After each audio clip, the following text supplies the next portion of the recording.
एक बार एक बौद्ध भिक्षु भिक्षा लेने एक नगर में गया हुआ था और सारे नगर के लोग उसकी सेवा करना चाहते थे, क्योंकि उस समय बौद्ध भिक्षुओं का बहुत सम्मान था।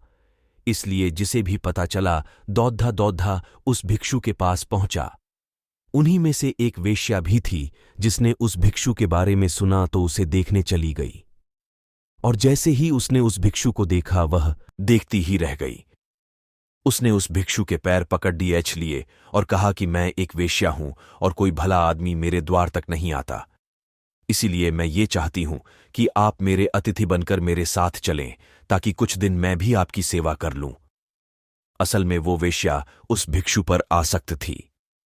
उसने आगे कहा कि हे महात्मा, मैं भी कुछ धर्म कमाना चाहती हूं, और ये भी हो सकता है कि मेरे भी मन में कुछ ऐसा भाव आ जाए कि मेरा भी उद्धार हो जाए। सभी नगरवासी उस वेश्या की बात सुन रहे थे, और इससे पहले कि भिक्षु कुछ कह पाता वे बोल पड़े कि तुम क्या कह रही हो? एक बौद्ध भिक्षु तुम्हारे कोठे पर कैसे जा सकता है? इससे तो भिक्षु को पाप लगेगा। नगरवासियों की बात सुन वेश्या ने कहा कि मैं इन्हें अपने पाप को मिटाने के लिए ही अपने साथ चलने को कह रही हूं। उनकी बातें सुनकर भिक्षु ने कहा कि मैं अपने गुरु बुद्ध से इसकी अनुमति लूंगा। यदि वे कहेंगे तो मैं आपके साथ चलूंगा। ये सुन वेश्या ने कहा कि मैं इंतजार करूंगी। इतना सुनकर नगर के सेठ ने कहा कि हे महात्मा, ये पापी है, आप मेरे साथ चलिए, इसका कोठा आपके जाने लायक नहीं है। इतना सुनते ही वो वेश्या बोल पड़ी कि तब तो इस नगर वाले सारे अमीर पापी हैं, वे सभी मेरे पास आ चुके हैं, और सेठ जी आप भी तो मेरे पास आते हैं, तो तुम पाप से कैसे मुक्त हो? तुम भी पापी हो। यदि ये महात्मा मेरा उद्धार करना चाहते हैं तो तुम्हें कोई आपत्ति नहीं होनी चाहिए। नगर का सेठ चुप हो गया और बौद्ध भिक्षु गुरु बुद्ध के पास अनुमति लेने लौट गया। गुरु के पास पहुंचकर उसने अपने साथ हुई घटना के बारे में अपने गुरु को जानकारी दी। गुरु के सभी चेले ये बातें सुन रहे थे और सोच रहे थे कि अब गुरु क्या कहेंगे। कुछ चेले सोच रहे थे कि अनुमति नहीं मिलनी चाहिए, और कुछ एक ऐसे चेले भी थे जो चाहते थे कि अनुमति मिले, ताकि वे भी कल को किसी ऐसे स्थान पर रहकर कुछ समय बिता सकें।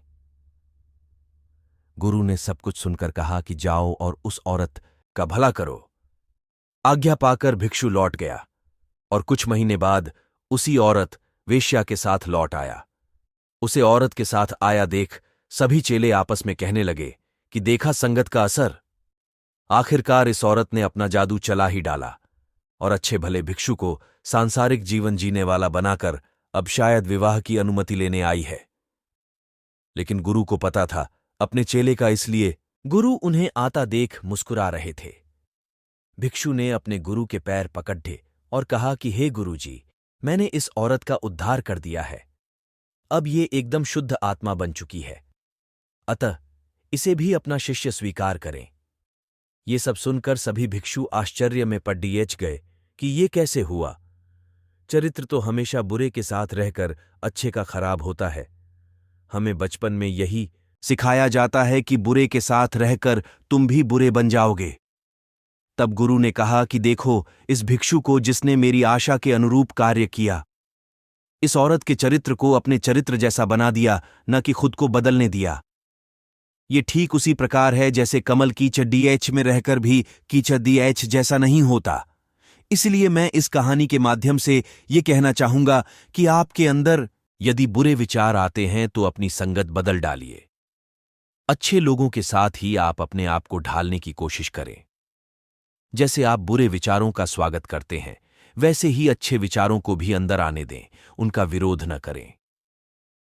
जैसे ही आप अच्छे विचारों के लिए अपने मन के द्वार खोल देंगे, आप पाएंगे कि आप एक अच्छे इंसान बन चुके हैं। धन्यवाद। वीडियो अच्छी लगी तो लाइक, शेयर और चैनल को सब्सक्राइब जरूर करें। धन्यवाद। दोस्तों, हम आपसे फिर मिलेंगे ऐसी ही एक सेल्फ हेल्प सलाह के साथ। तब तक आप जहां भी रहें, खुश रहें और खुशियां बांटते रहें। हमें अपना बहुमूल्य समय देने के लिए हार्दिक धन्यवाद।